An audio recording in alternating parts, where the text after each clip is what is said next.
Hello students, how are you all? Hope so all of you are fine and happy. Welcome to my YouTube channel, Biology in Seconds. Today we will discuss the electric power. Let's start. Welcome to all of you students. आज हम discuss करेंगे electrical power और इसके तमाम aspects, और साथ ही हम discuss करेंगे कि बल्ब्स को किस तरह से कंबाइन किया जा सकता है और बल्ब्स के अंदर पावर का क्या केस होता है। और स्टूडेंट्स साथ ही हम बात करेंगे करंट और वोल्टेज डिवाइडर रूल्स की भी, कि वो अगर हमें क्वेश्चंस उस तर्ज से पूछे तो उन्हें हमने किस तरह से सॉल्व करना है। तो चलिए फिर हम स्टार्ट करते हैं। इलेक्ट्रिकल पावर की बात की जाए तो जैसा हम लोगों ने देखा कि बैटरी चार्जेस को एनर्जी प्रोवाइड करती है ताकि वो सर्किट के अंदर मूव करें और डिफरेंट रजिस्टर या फिर डिफरेंट लोड्स के ऊपर उन एनर्जी को डिसिपेट करें, क्योंकि जब वो एनर्जी उस लोड पे डिसिपेट होगी तो उस डिसिपेशन की वजह से वो लोड काम करना शुरू कर देता है, चाहे वो लोड बल्ब हो, फ्रिज हो या फिर कोई भी होम अप्लायंस हो।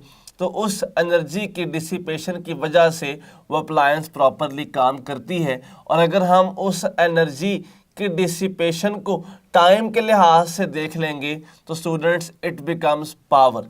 जैसा कि हम जानते हैं कि अगर तो पावर की बात की जाए तो जनरल वे में पावर की डेफिनेशन ये होती है कि power is actually time rate of doing work. हम यूं भी तो कह सकते हैं कि power is basically dissipation of energy या फिर वर्क डन बाय चार्ज पर टाइम। और जैसा कि हम लोगों ने ये चीज़ प्रॉपरली देखी कि आपको याद होगा potential is equal to W by Q था, वहाँ से हम W पढ़ा था एनर्जी जो कि पार्टिकल के पास थी या फिर जो वो डिसिपेट कर रहा है। तो हमने कहा W इज इक्वल टू, इधर आ जाएगा V डेल्टा Q बाय, अगर स्मॉल टाइम हुआ तो डेल्टा T। यहाँ पे स्टूडेंट्स नोट कीजिएगा ये जो delta Q by delta T है ना, दिस एक्चुअली बिकम्स करंट। तो हमारे पास पावर का फार्मूला आ जाएगा is equal to VI। So power का फार्मूला है, इलेक्ट्रिकल पावर का फार्मूला है VI। और अगर आप यहीं पर पुट करें ओहम लॉ का formula V is equal to IR, तो स्टूडेंट्स पावर का फार्मूला कुछ इस तरह से फॉर्मेट होता है। ज़रा नोट कीजिएगा कि power is equal to V की जगह पे IR आ गया, तो IR into I is equal to I square R। और अगर तो स्टूडेंट्स हम ओहम्स लॉ को कुछ इस तरह से मैनिपुलेट करें, जैसे हम कह सकते हैं I is equal to V by R, और इस I के फार्मूला को हम पावर के जनरल फार्मूला के अंदर पुट करें तो पावर का फार्मूला कुछ ऐसा भी बन सकता है कि V और I की जगह पर आ गया V by R which becomes V square by R। So हमारे पास स्टूडेंट्स अगर इस केस में देखा जाए तो पावर के दो फार्मूलाज आ गए, एक को हमने I स्क्वेयर R कह दिया जबकि another one is V square by R। अब इनमें क्या फ़र्क है स्टूडेंट्स? अगर तो बात की जाती है VI वाले फार्मूला की तो ये जनरल फार्मूला है, हम इसे सप्लाइड पावर का फार्मूला भी कहते हैं। सप्लाइड पावर का, जो पावर बैटरी ने दे दी है। और अगर I स्क्वेयर R और V स्क्वेयर बाय R की बात की जाए तो क्योंकि यहाँ पर रेजिस्टेंस आ रही है तो हम इनको डिसिपेटेड पावर के टर्म्स में भी लेते हैं, वो पावर जो रजिस्टर पर डिसिपेट हो गई। अब देखें I का मतलब भला क्या है, आप ये I स्क्वेयर R वाला फार्मूला वहाँ पर इस्तेमाल करेंगे जिस सर्किट में करंट हमेशा सेम रहता है। और आप ये बात जानते हैं कि करंट सेम तब रहता है when resistors are connected in series। तो स्टूडेंट्स जो P is equal to I square R वाला फार्मूला है ना, this formula is use to calculate power dissipation when resistors are connected in series combination. और जैसा कि हम जानते हैं कि पैरेलल के अंदर तो वोल्टेज सेम रहता है, तो हम ये बात भी कह सकते हैं कि P is equal to V square by R. ये फार्मूला डिसिपेशन कैलकुलेट करने के लिए तब इस्तेमाल किया जा सकता है when resistors are connected in parallel combination. ये हमारे पास एक जनरल कॉन्सेप्ट था इलेक्ट्रिकल पावर का। अगर यहाँ से हम MCQs को देखें स्टूडेंट्स, तो हमें कुछ इस तरह से MCQs जनरली पूछे जा सकते हैं कि फॉर एग्जांपल हमसे कहा यह जाता है कि if power of a bulb is 100 watt and this bulb is connected to potential difference of 220 volt, then what will be the resistance of the bulb? If power is given, voltage is given, तो resistance क्या होगी? हमें यहाँ पे option दी जाती हैं 48 ohm, beta option is 424 ohm, Charlie option is 484 ohm, delta option is 441 ohm. अब जरा नोट कीजिएगा, हमें तीन चीज़ें की यहाँ पर ज़रूरत देखें। डाटा में हमें तीन चीज़ें टोटल हमें देखें भी, पावर, वोल्टेज और आर हमने निकालना है। ऐसा कौन सा फार्मूला है जो इन तीन चीज़ों पे कंसिस्ट करता है? That is actually P is equal to V square by R. अगर यहाँ से देखा जाए स्टूडेंट्स, तो R आ जाता है V square by P। V किसके इक्वल आ रहा है? 220। स्क्वेयर लेंगे तो आ जाएगा 484 00, नीचे आ गया 100। स्टूडेंट्स अगर यहाँ पे देखा जाए तो ये दो ज़ीरोज़ इसके साथ कट गए और हमें रिज़ल्ट मिल गया 484 ohm. Out of all these Charlie is the correct option, अगर यहाँ से देखा जाए तो।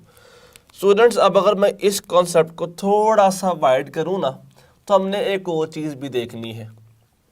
बल्ब वाले मामलात में सिर्फ पावर इम्पॉर्टेंट नहीं होती।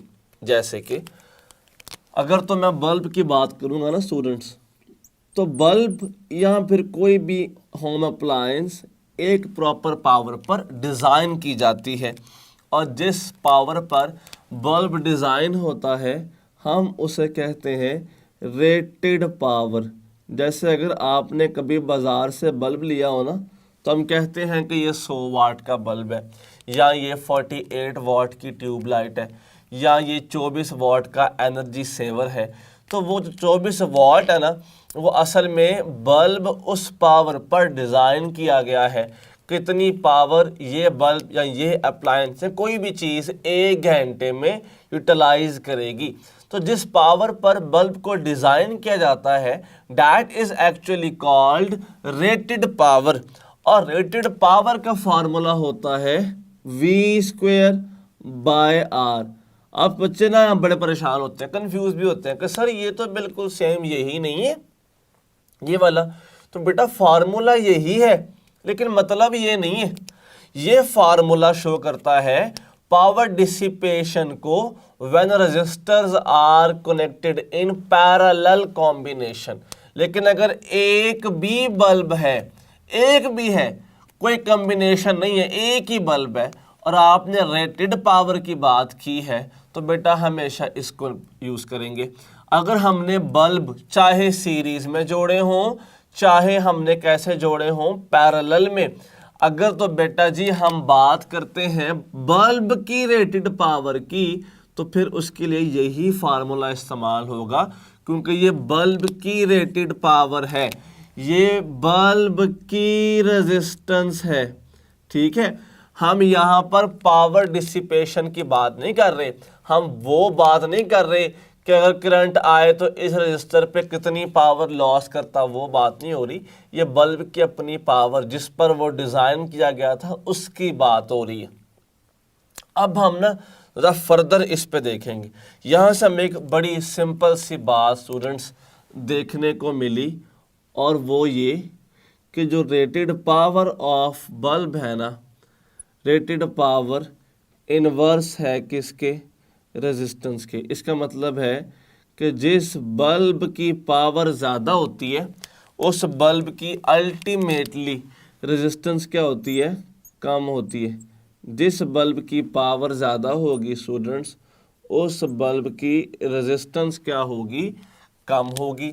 अब यहाँ से हमें अगर ओवरऑल देखें तो हम एमसीक्यूज कुछ और डिस्कस करेंगे, जैसे से हमसे सवाल पूछा जा सकते हैं।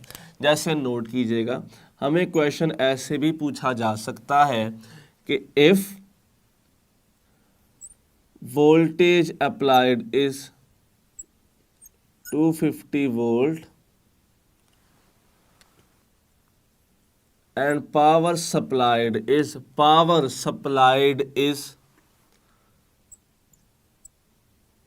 125 watt, then what will be current in the circuit? then circuit में करंट कितना होगा। हमें साथ ही ऑप्शंस भी दे दी गई।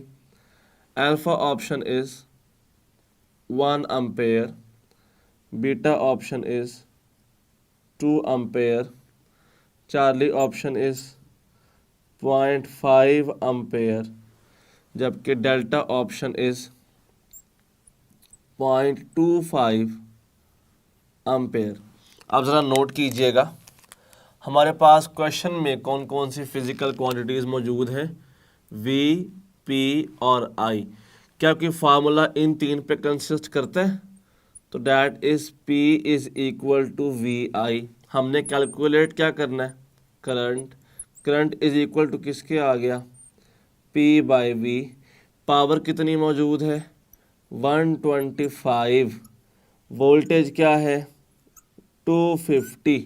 अगर हम इनको डिवाइड करें तो हमें ये गेन सॉल्व होता है 1/2, and 1/2 is equal to 0.5 ampere. So out of all these options Charlie is the correct option. अगर हम स्टूडेंट्स इस केस को यूं देखें तो हमें क्वेश्चन कुछ ऐसे भी पूछा जा सकता है। ज़रा नोट कीजिएगा कि if three resistors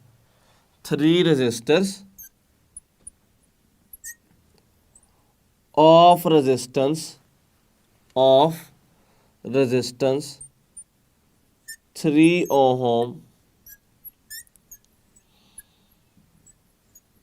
are connected in series combination,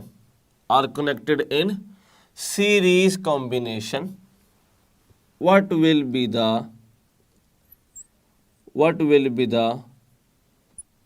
total power dissipation,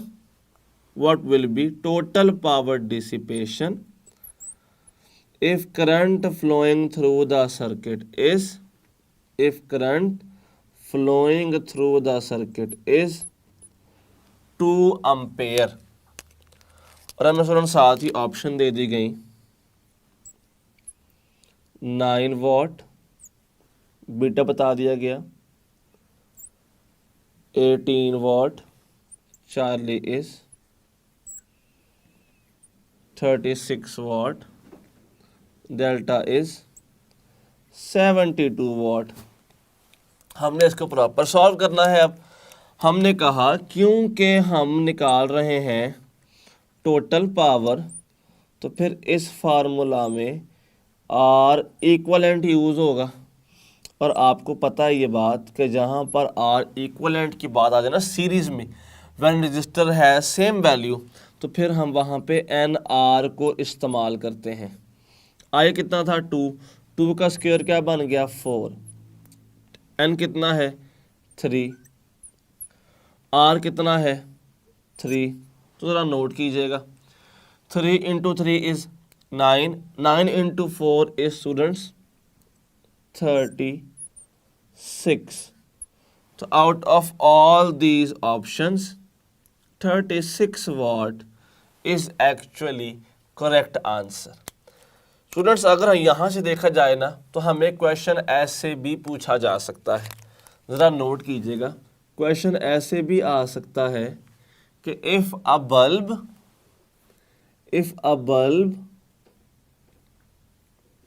of power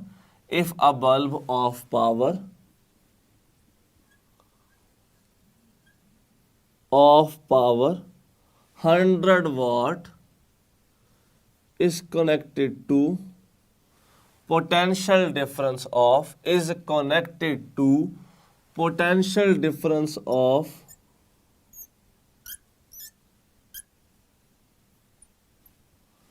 200 watt. If a bulb of power 100 watt, ये मिटा रहा हूं मैं, ये थोड़ी सी ये मिस्टेक है।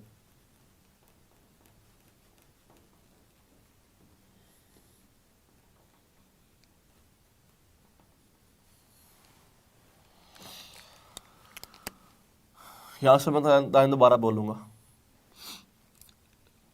तो जैसे हमने भी देखा स्टूडेंट्स कि if a bulb of power 100 watt is connected to potential difference of 200 volt, then वो हमें कहता है what will be the power dissipated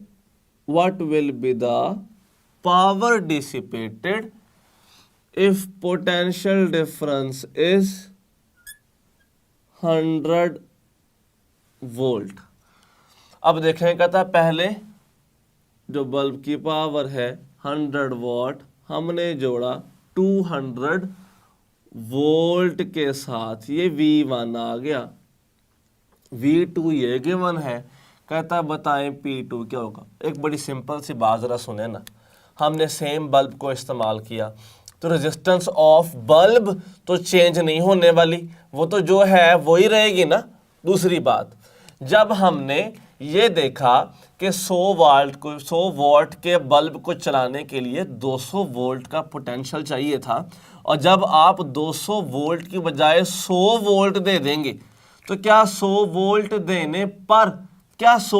देने पर हमारे पास अल्टीमेटली पावर डिसिपेशन सेम 100 ही आएगी? ऐसा ही ना होगा। जब आपने वोल्टेज को चेंज कर दिया है तो अल्टीमेटली पावर भी चेंज हो जाएगी, पावर डिसिपेशन जो उसने अब यूज की है वो चेंज हो जाएगी।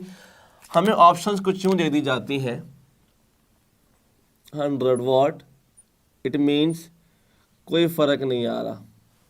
बीटा ऑप्शन इज 400 वॉट, इसका मतलब है कि 4 गुना ज़्यादा। चार्ली इज 25 वॉट, इसका मतलब है 4 टाइम्स कम, जबकि डेल्टा ऑप्शन इज 0, इसका मतलब है नो डिसिपेशन। अब जरा सिंपल तरह वे में देखते हैं स्टूडेंट्स। जैसा कि हम जानते हैं कि P का फार्मूला होता है V²/R, और अगर मैंने कहा कि सेम बल्ब है तो फिर R तो सेम रहना चाहिए ना, तो फिर P डायरेक्ट किसके आ गया भला? V² के। अगर मैं इसको रेशो की फॉर्म में लिखूं तो क्या रेशो की फॉर्म में कुछ ऐसा नहीं लिख सकते कि P2/P1 is equal to V2/V1? Subscripts आमने सामने सेम आएंगे क्योंकि दोनों आपस में डायरेक्टली प्रोपोर्शनल थे। इधर आ गया P2, V2 कितना है भला? 100, V1 कितना है भला? 200, और साथ इधर आ गया स्क्वायर, और ऊपर आके स्टूडेंट साथ मल्टीप्लाई कौन हो गया? P1। हमें तो P2 निकालना था। P2 इज, अब ज़रा नोट कीजिएगा, ये 2 ज़ीरोस कट गए इन 2 ज़ीरोस के साथ। 1/2 का स्क्वायर भला क्या होता है? 1/4 टाइम्स P1 कितना है? 100। So 100/4 is actually equal to 25 watt. तो अगर यहाँ से देखा जाए तो students Charlie is the correct option out of all these options. तो हमें इस तरह के क्वेश्चंस पावर के अंदर से पूछे जा सकते हैं। अब ज़रा हम फर्दर देखते हैं कि क्वेश्चंस और किस तर्ज में हमसे पूछे जा सकते हैं। हमें क्वेश्चन इस तरह से भी स्टूडेंट्स आ सकता है कि if there is a circuit where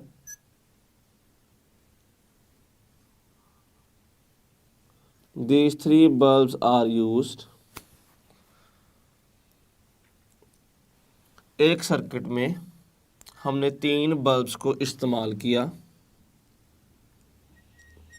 जबकि बैटरी इज कनेक्टेड, साथ बैटरी भी कनेक्टेड है स्टूडेंट्स। अगर हम यहाँ से देखें तो these are the bulbs 1 2 these 3 are the bulbs. हमें इनकी वैल्यूज़ भी पता है। नोट कीजिएगा कि जो बैटरी है पॉजिटिव एंड नेगेटिव, ये बैटरी 12 वोल्ट की है। जो इन बल्ब्स की पावर है दैट इज़ 20 वाट, उसके बाद 40 watt and 60 watt. These are the rated power of these bulbs. हमसे पूछा ये गया है कि which of following will be brightest, which of following will be brightest, इनमें से सबसे ज़्यादा रोशन किसने होना है। हमें अल्फ़ा ऑप्शन दे दी गई 20 वाट, बीटा ऑप्शन दे दी गई 40 वाट, चार्ली ऑप्शन दे दी गई 60 वाट और डेल्टा ऑप्शन दे दी गई कि all of these will be equally bright. इसके साथ स्टूडेंट्स मैं ना आपको 2-3 क्वेश्चन बल्ब की ओर लिखवा रहा हूँ ताकि हम इन सारों को एक साथ प्रॉपर डिस्कस कर सकें। Another question of the bulb is something like this. हमारे पास कुछ इस तरह से बल्ब्स को यूज़ किया गया है कि this is a bulb, then this is a bulb, then this is a bulb। हमने यूं बल्ब्स को देखा एक पैरेलल कॉम्बिनेशन के अंदर, और उसी के साथ ज़रा नोट कीजिएगा ये हमने एक वायर में साथ बैटरी भी अटैच कर दी है। This is battery attached with in this wire, साथ बैटरी आ गई हमारे पास। अब ज़रा फर्दर देखिएगा, यहाँ पर एक बल्ब आ गया, एक बल्ब यहाँ पे और एक बल्ब यहाँ पे। अगर बल्ब्स की बात की जाए स्टूडेंट्स तो इनकी भी हमें पावर रेटेड मालूम है। जो ये बैटरी का पोटेंशियल है, this is positive and negative terminal, potential of battery is 20 volt, जबकि the value of these bulbs are 50 watt, this is 100 watt, this is 150 watt। और हमसे क्वेश्चन सेम पूछा गया है कि which of following is brightest, कि इन सारों में से सबसे ज़्यादा जो ब्राइट बल्ब है वो कौन सा होगा, which of following is brightest.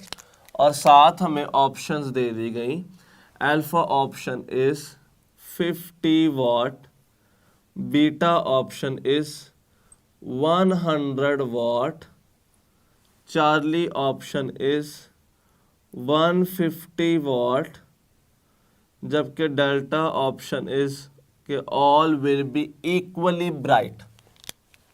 इसके बाद स्टूडेंट्स हमें फर्दर क्वेश्चन ऐसे भी पूछा जा सकता है, ज़रा नोट कीजिएगा कि if 3 bulbs are connected in series combination, 3 bulbs are connected in series combination, ये बैटरी आ गई साथ, पॉजिटिव एंड नेगेटिव टर्मिनल इसका मौजूद है, जबकि ये हमारे पास 3 बल्ब मौजूद हैं।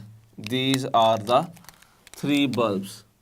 ये एक bulb, second bulb and third bulb. और साथ हमें इनकी पावर्स भी पता है। The power of this battery is 9 volt, the potential of this battery is 9 volt. जबकि जो रेटेड पावर है इन बल्ब्स की, those are 10 watt, 20 watt and 40 volt, watt 40 watt.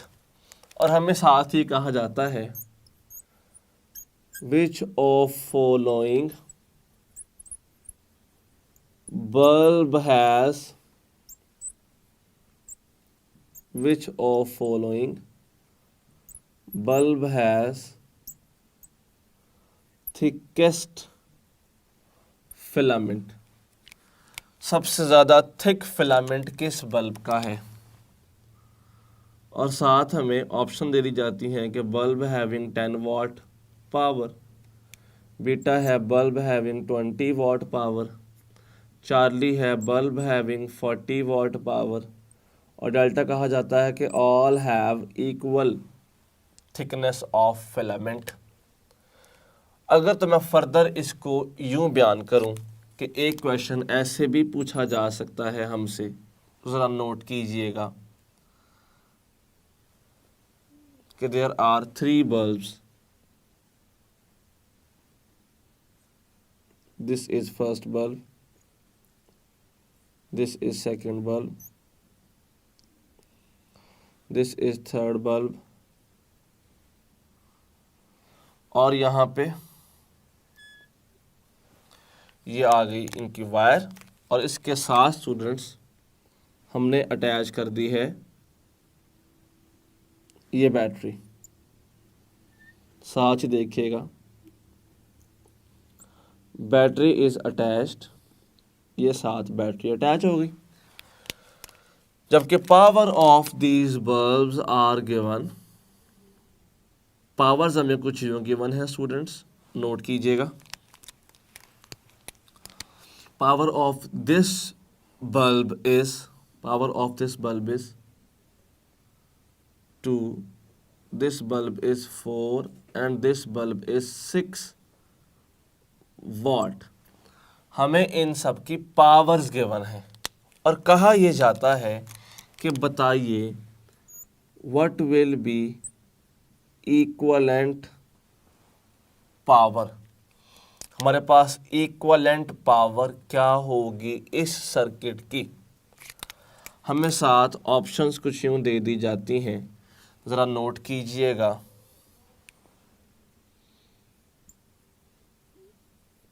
Twelve watt, beta is 1 watt, Charlie is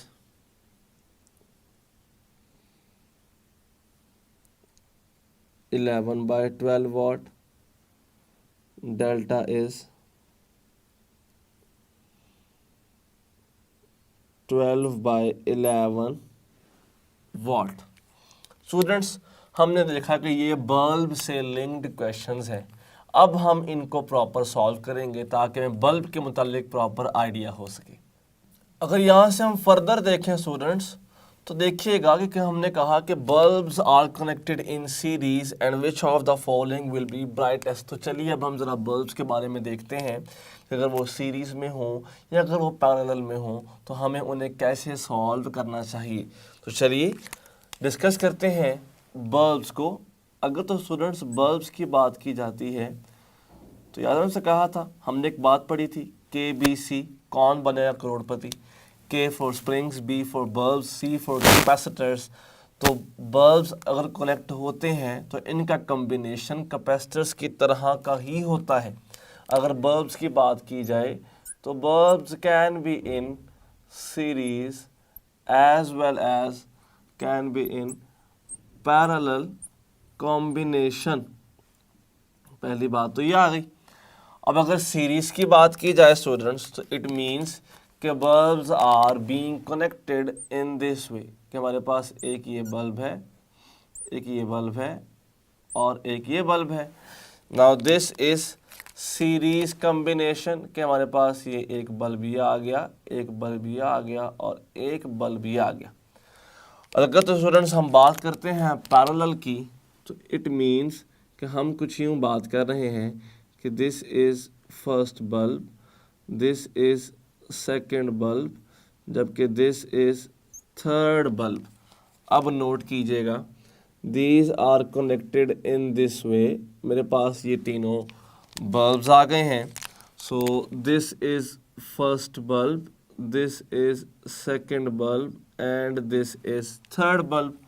अब ज़रा note करें, अगर तो मेरे पास bulbs are connected in series, तो हम कह सकते हैं कि 1/p equivalent.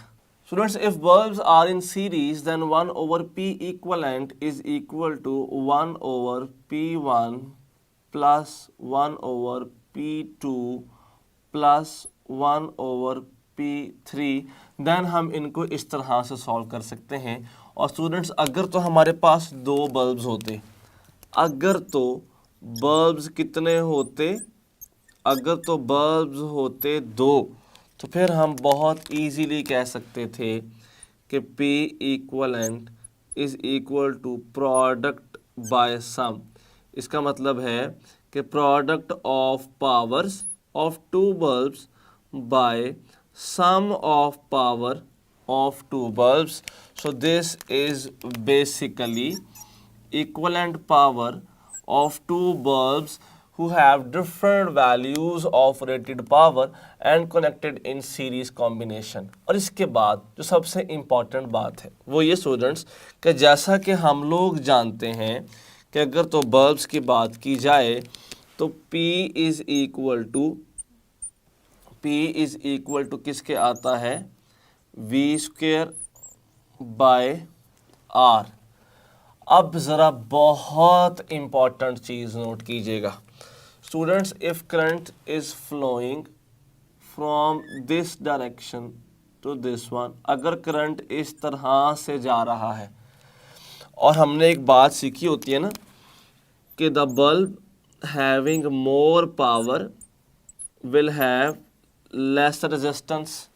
और अगर करंट मूव कर रहा है तो सीरीज़ में लगे हुए कंपोनेंट्स पर करंट तो सेम होता है, ठीक है, करंट सेम होता है। और हमने ये बात पढ़ी थी कि जिस पर भी करंट ज़्यादा एनर्जी डिसिपेट करता है, अल्टीमेटली वो ज़्यादा आउटपुट देता है।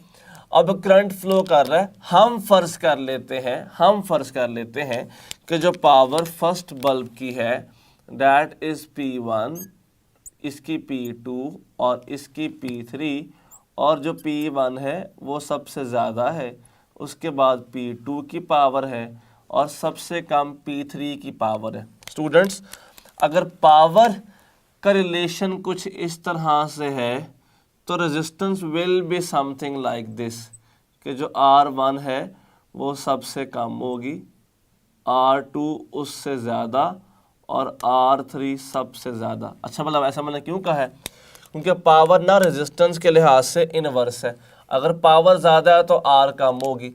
अब एक सिंपल सी बात सुने कि जिसकी R सबसे कम है सीरीज में जुड़े हुए पर, उस पर डिसिपेशन भी कम होती है। क्योंकि अगर मैं डिसिपेशन की देखें, ये तो था रेटेड, पर अगर तो मैं स्टूडेंट्स डिसिपेशन की बात करूं तो डिसिपेशन तो I² R होता है ना। तो जिसकी R कम उस पर पावर डिसिपेशन भी कम, और जिस पे पावर डिसिपेशन कम उसकी अल्टीमेटली ब्राइटनेस भी स्टूडेंट्स क्या होगी, कम होगी। क्योंकि देखें, बड़ी क्लियर सी बात है कि अगर तो उस पे पावर डिसिपेट ही कम हुई है, उसने रोशन भी कम होना है। तो अगर मैं सारी बात कुछ यूँ कह दूं कि स्टूडेंट्स, जिस बल्ब की सीरीज में जिस बल्ब की पावर ज़्यादा होती है उसकी रेजिस्टेंस कम होती है, और क्योंकि उसकी रेजिस्टेंस कम होती है तो उस पर ड्रॉप भी कम होता है और उसकी ब्राइटनेस भी कम होती है। तो देखें, ये तो हमने स्ट्रेट एक लिंक नहीं बना लिया पावर का, रेजिस्टेंस का और ब्राइटनेस का। मैं सिंपल कह सकता हूँ कि द वन रजिस्टर या फिर the one bulb having more power will have less resistance and will have less brightness. अब ज़रा यहाँ पे देखें, अगर तो पैरेलल की बात की जाए स्टूडेंट्स, तो इक्वलेंट पावर का बड़ा सिंपल सा फार्मूला होता है, P equivalent is equal to P1 plus P2 plus P3। अब अगर मैं इनको फर्दर देखूं, अगर मैं यहाँ फर्दर नोट करूं, तो ये तो बिल्कुल वही आ गया जैसे हम कैपेसिटर को पैरेलल में इक्वलेंट निकालते थे। अब अगर इस केस में बात करता हूँ ब्राइटनेस की, तो फर्स्ट कर लीजिए कि power of this bulb is P1, power of this bulb is P2, power of this bulb is P3। और हम यहाँ पर लिख देते हैं कि जो P1 है वो P2 से ज़्यादा है और P2 P3 से ज़्यादा है। अब नोट करते हैं रेजिस्टेंसेस को, क्योंकि पावर ज़्यादा है तो अल्टीमेटली रेजिस्टेंस तो कम होनी चाहिए, क्योंकि ये बात तो तय है ना कि रेटेड पावर से रेजिस्टेंस का इन्वर्स लिंक होता है। हमारे पास ये लिंक आ गया रेजिस्टेंसेस का। आप ज़रा नोट कीजिएगा, फ़र्ज़ करें करंट यहाँ से एंटर होता है, करंट यहाँ से एंटर होता है तो लाजमन सी बात है यहाँ से निकल भी जाएगा। अब जब करंट एंटर हो गया तो करंट को 3 पार्ट्स में डिवाइड होना है ना। सबसे ज़्यादा करंट कहाँ पे जाएगा? जहाँ पे रेजिस्टेंस सबसे कम होगी। जहाँ पे सबसे कम रेजिस्टेंस, उस ब्रांच में सबसे ज़्यादा current, and that bulb will be the brightest. अगर मैं इस बात को यूं लिख दूं एक फाइनल फॉर्म की सूरत में कि पैरेलल के अंदर जिसकी रेटेड पावर ज़्यादा होती है उसकी रेजिस्टेंस कम होती है, हमें ये बात तो कंफर्म है, और जिसकी रेजिस्टेंस कम होती है वहाँ पे सबसे ज़्यादा करंट जाता है तो वो सबसे ज़्यादा ब्राइट हो जाता है। जिसकी रेजिस्टेंस कम उसकी ब्राइटनेस सबसे ज़्यादा। तो students, this is the relation of brightness with power and resistance in parallel combination. जिसकी पावर ज़्यादा, रेजिस्टेंस कम और ब्राइटनेस ज़्यादा। तो अगर मैं सिर्फ पावर से रिलेट करूं तो मैं ये बात नहीं कह सकता कि अगर सीरीज़ में बात की जाती तो सीरीज़ में जिस बल्ब की पावर ज़्यादा होती ब्राइटनेस कम होती, पैरेलल में जिस बल्ब की पावर ज़्यादा होती उसकी ब्राइटनेस भी ज़्यादा होती। अब ज़रा नोट कीजिएगा, हमें 3 बल्ब दे दिए गए सीरीज़ में, विच of following will be the brightest. हमने पढ़ा है कि सीरीज़ में ब्राइटनेस उसकी ज़्यादा होगी जिसकी पावर कम होगी, क्योंकि इन्वर्स लिंक था। The bulb will be the brightest, सबसे ज़्यादा ब्राइट वो होगा जिसकी पावर कम होगी। सो इनमें से सबसे कम पावर किसकी है? 20 watt. So alpha is the correct option. इसको देखिएगा, हमने 3 जोड़े हैं पैरेलल में। कहा गया है विच of following is brightest. Parallel में जिसकी पावर सबसे ज़्यादा होती है उसकी ब्राइटनेस सबसे ज़्यादा होती है, और सबसे ज़्यादा पावर किसकी है? 150 वाट वाले की पावर सबसे ज़्यादा है। सो हम कह सकते हैं कि now 150 what will be the brightest bulb out of these 3 which are connected in parallel। ये देखें कितना खूबसूरत क्वेश्चन है। ये कहा गया है कि 3 बल्ब्स को सीरीज में जोड़ दिया। which bulb has thickest filament, मतलब जो उसकी रेजिस्टिव वायर है थिकेस्ट कौन सी है? थिकेस्ट का मतलब ये होता है कि जो रेजिस्टिव वायर है सबसे ज़्यादा एरिया किसका है। क्या आपको ये बात याद है कि हमने एक बात पढ़ी थी कि जो R होता है ना, that R is equal to rho L by A। तो स्टूडेंट्स सबसे ज़्यादा एरिया भला किसका होगा? जिसकी रेजिस्टेंस सबसे कम होगी। और सबसे कम रेजिस्टेंस भला किसकी होगी?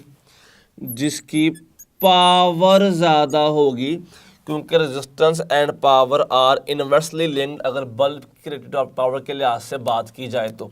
अब नोट कीजिएगा, हमें बल्ब की रेटेड पावर पता है, जिसकी पावर सबसे ज़्यादा उसकी रेजिस्टेंस सबसे कम, जिसकी रेजिस्टेंस सबसे कम उसका एरिया, उसका फिलामेंट उतना ज़्यादा थिक।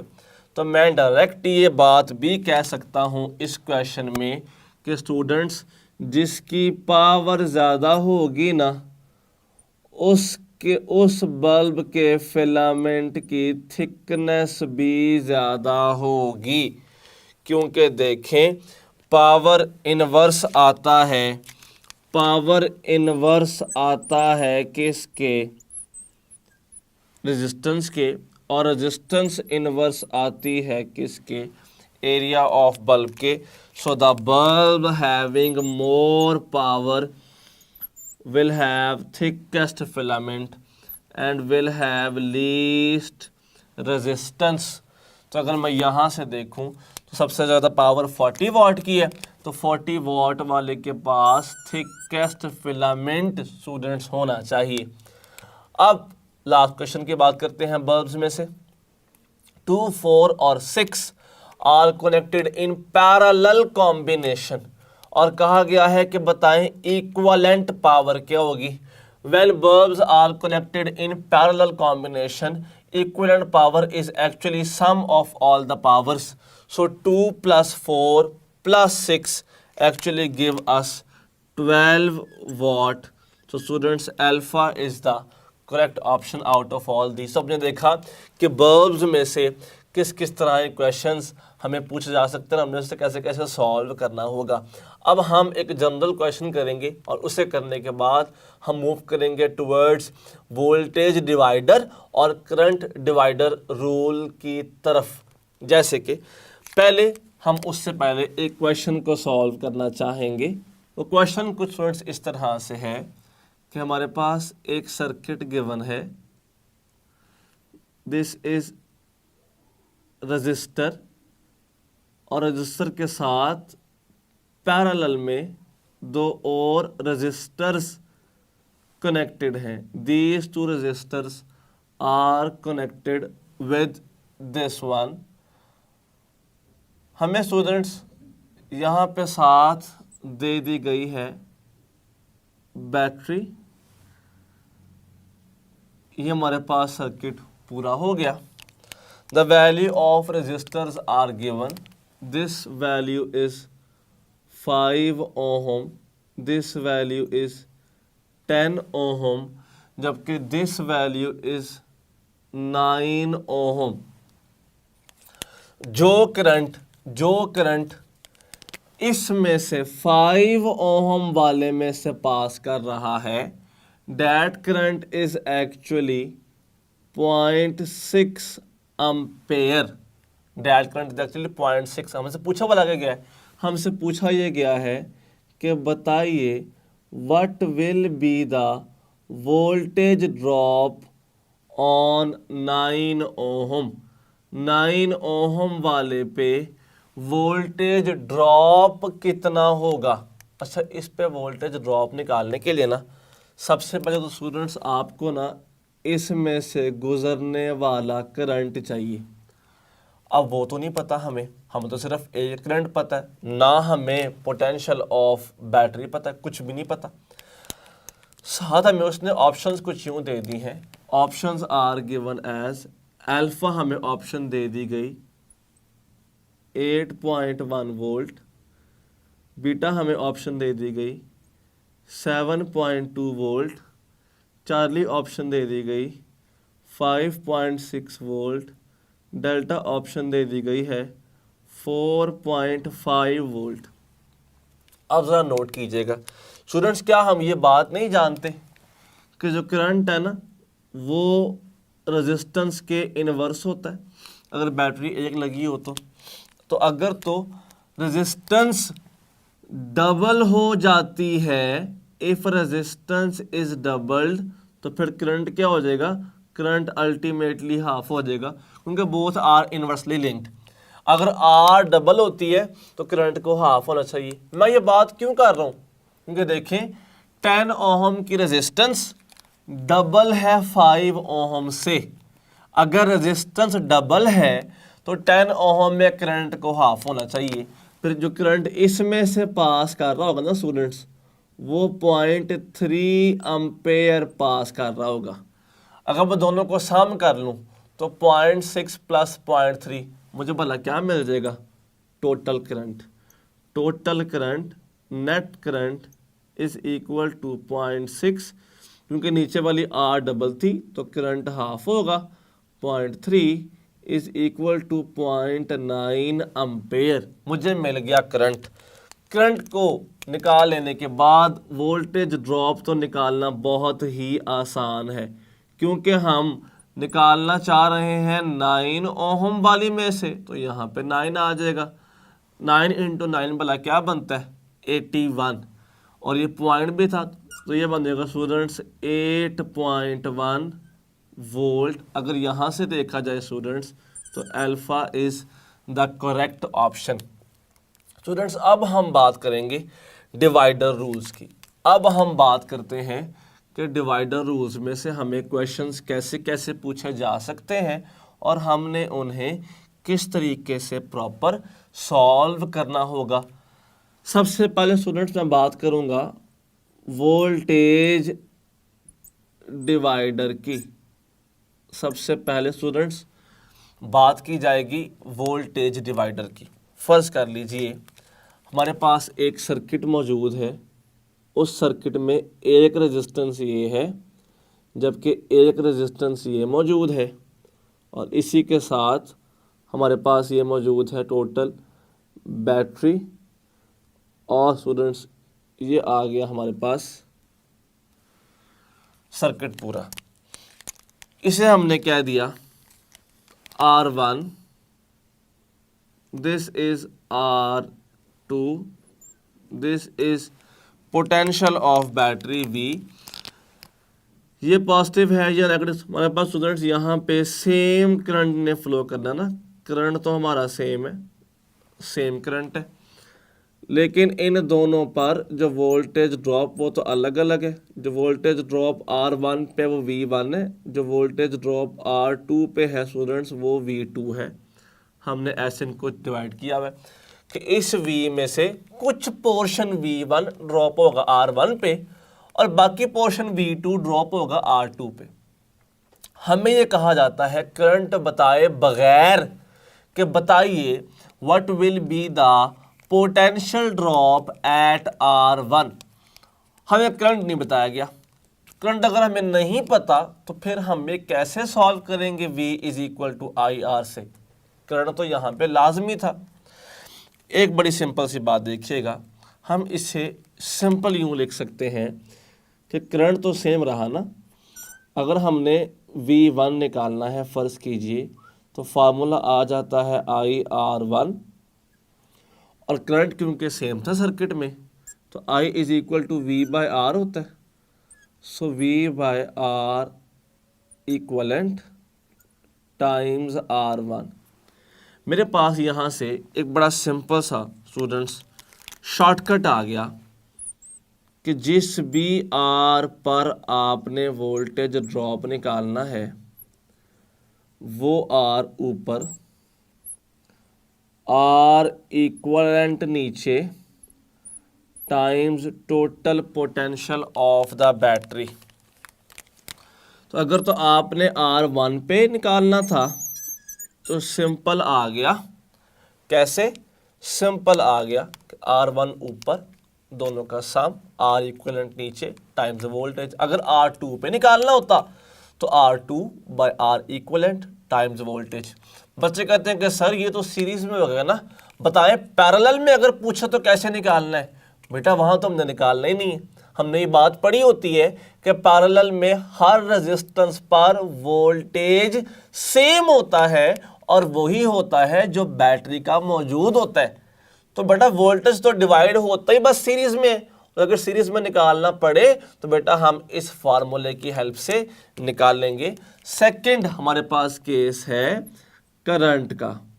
हमसे कहा जाता है करंट डिवाइड हो रहा है, बताएं कैसे निकालना है। तो ज़रा नोट कीजिएगा स्टूडेंट्स, इस केस में फर्स्ट कर लीजिए, हमारे पास इस केस में यूं करंट डिवाइड हो रहा है, ये बैटरी आ गई, this is first resistance, this is second resistance, और ये सर्किट हो गया हमारे पास complete. Students this value is R1, this value is R2, और लाजमी सी बात है कि जो सा करंट R1 से पास कर रहा होगा स्टूडेंट्स वो I1 होगा, जो सा करंट R2 में से पास कर रहा होगा वो I2 होगा, और जो टोटल करंट होगा वो I होगा, जबकि वोल्टेज कितना है वो हमें नहीं पता। अब बच्चे फिर परेशान होते हैं कि सर ये कैसे निकालेंगे हमें तो पता ही नहीं है कि वोल्टेज कितना है। I is equal to V by R से निकालना होता है, तो V तो हमें नॉन नहीं है। अब हम इसे कैसे सॉल्व कर सकते हैं? तो एक बड़ी सिंपल सी बात स्टूडेंट्स नोट कीजिएगा, क्या हमें इस बात का पता है कि I इनवर्स ऑफ R होता है? अगर मैं इसको रेशो की फॉर्म में लिखूं स्टूडेंट्स, अगर मैं इसको रेशो की फॉर्म में लिखता हूं तो क्या मैं ये वाली बात कर सकता हूं?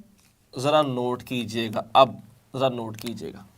या फिर मेरे पास एक और बड़ा आसान वे है, I is equal to V by R। मैंने I1 निकालना था ना, तो मैं R1 में से करंट निकाल रहा हूँ। आपको तो पता ना कि वोल्टेज तो सेम रहता है, और अगर वोल्टेज सेम रहता है तो यहाँ पर आएगा नेट करंट, और यहाँ पर साथ आएगा स्टूडेंट्स R इक्वलेंट, और नीचे आ गया R1। आप ऐसे निकालना चाहें तब भी ठीक है, इसको थोड़ा सा और आसान ना कर दूं, ज़रा नोट कीजिएगा। R इक्वलेंट हमने का ये बात नहीं पढ़ी हुई कि अगर दो रजिस्टर्स हों जिनकी वैल्यू चेंज है तो R इक्वलेंट इक्वल आ जाता है प्रोडक्ट बाय सम के। ज़रा इस वैल्यू को पुट करें हाँ इसके अंदर, तो मेरे पास फॉर्म कुछ यूँ बन जाती है कि I1 is equal to R1 R2 bye, नीचे R1 पहले से मौजूद था और साथ आ गया R1 प्लस R2, जबकि साथ आ गया I नेट करंट। स्टूडेंट्स ये R1 इस R1 से कट गया, तो मेरे पास जो नेट फार्मूला है वो कुछ यूँ बन जाता है, भला नोट कीजिएगा कि I1, अगर मुझे 1 में से करंट निकालना है तो सामने वाले रजिस्टर की वैल्यू को ऊपर लिखना है, नीचे उनका सम टाइम्स नेट करंट। हमें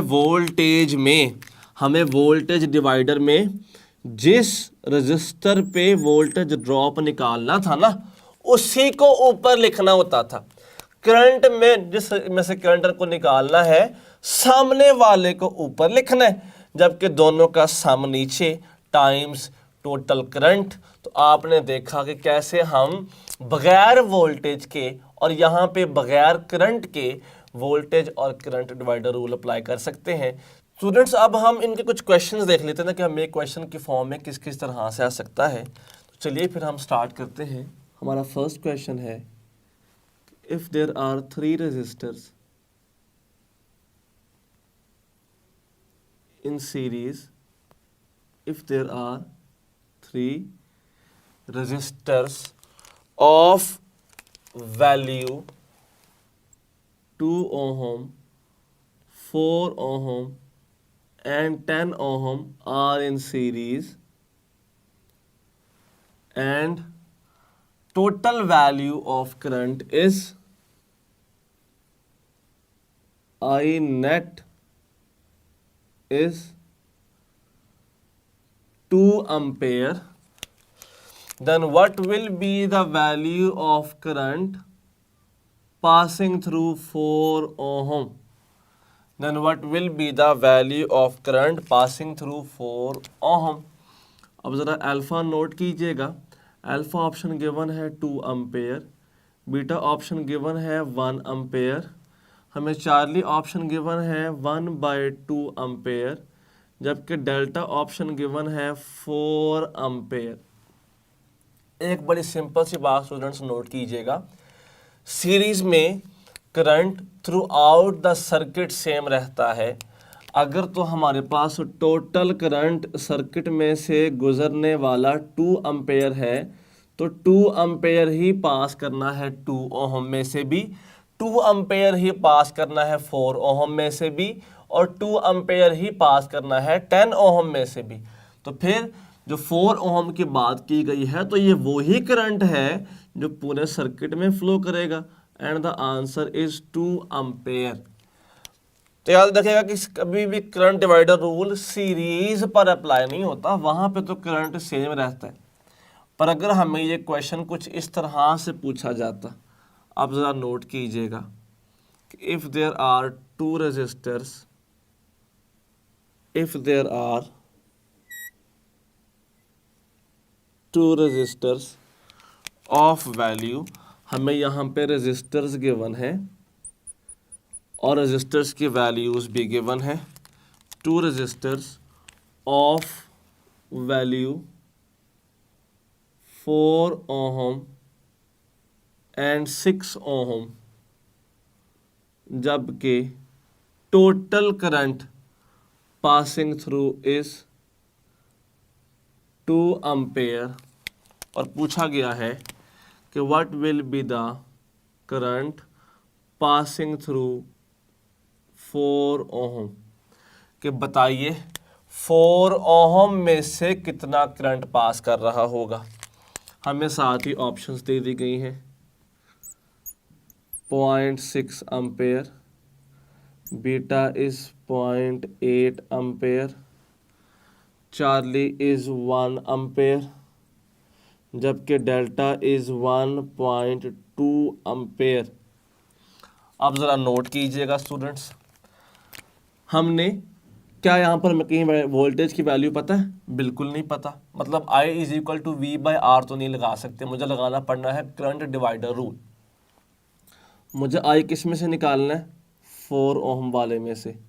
फिर ऊपर वैल्यू कौन सी आएगी? जो सामने वाली है 6। नीचे क्या आएगा? दोनों का साम 4 + 6, साथ मल्टीप्लाई क्या होगा? नेट करंट 2, 6 2 कितना होता है? 12, 4 + 6 कितना होता है? 10, 12/10 कितना होता है? 1.2 अम्पेयर। तो delta is the correct answer. अगर हमें क्वेश्चन कुछ ऐसे पूछा जाए कि इफ देयर आर रेजिस्टर्स, मैं लाइन मिटा रहा हूं,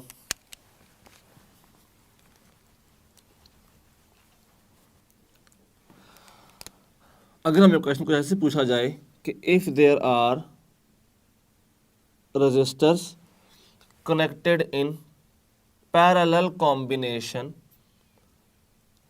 if there are resistors connected in parallel combination, जबकि ये मुझे यहाँ पर वोल्टेज गिवन है,